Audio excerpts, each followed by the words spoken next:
প্রধান শিক্ষক নিচ্ছে, তার আমাদের স্কুলের দপ্তরি অভিভাবকদের সহায়তা কিছু নিচ্ছে। ৩ দফা দাবি বাস্তবায়নের লক্ষ্যে সারা দেশে শুরু হয়েছে সহকারী শিক্ষকদের শাটডাউন কর্মসূচি। কিন্তু পাবনার চিত্র কিছুটা ভিন্ন। জেলার কোনো স্কুলে শাটডাউন করা হয়নি। শিক্ষকরা পরীক্ষা বর্জন করে কর্মবিরতি পালন করছেন। তবে প্রধান শিক্ষকরা তাদের নিজস্ব ব্যবস্থাপনায় শিশুদের বার্ষিক পরীক্ষা নিচ্ছেন। এখন সবাই একাত্মতা ঘোষণা করেছে।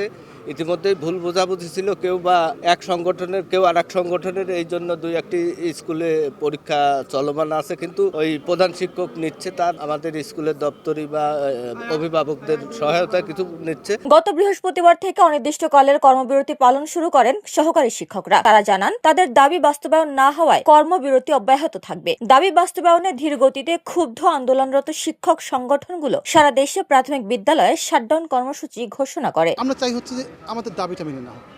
আমরা স্কুলে ফিরতে চাই, আমরা আমাদের শিক্ষক, আমরা আমাদের কর্মে ফিরতে চাই। আমাদের যে প্রাথমিক শিক্ষক দাবি বাস্তবায়ন পরিষদের 4 জন যে নেতা ছিলেন, শিক্ষক নেতা, তাদেরকে শোকজ করা হয়েছে। এটা একটা আন্দোলনের অংশ মনে করি আমি। তারপরে তারা দুটি সংগঠন এবং বাংলাদেশের প্রাথমিক শিক্ষক সংগঠন যারা আছেন তারা মিলিত একটা সিদ্ধান্ত নিয়েছেন যে আজকে থেকে চলবে শাটডাউন কর্মসূচি। আন্দোলনরত শিক্ষকরা জানান, গতকাল থেকে জেলার সকল স্কুলে একযোগে কঠোরভাবে শাটডাউন কর্মসূচি পালন করা শুরু হয়েছে। তাদের দাবি পূরণ না হওয়া পর্যন্ত শাটডাউন চলবে। সরকারকে দ্রুত দাবি বাস্তবায়নের দাবি জানান সহকারী শিক্ষকরা। কেন্দ্রীয় কর্মসূচির অংশ হিসেবে পাবনা সদর উপজেলাতে এটা পালিত হচ্ছে।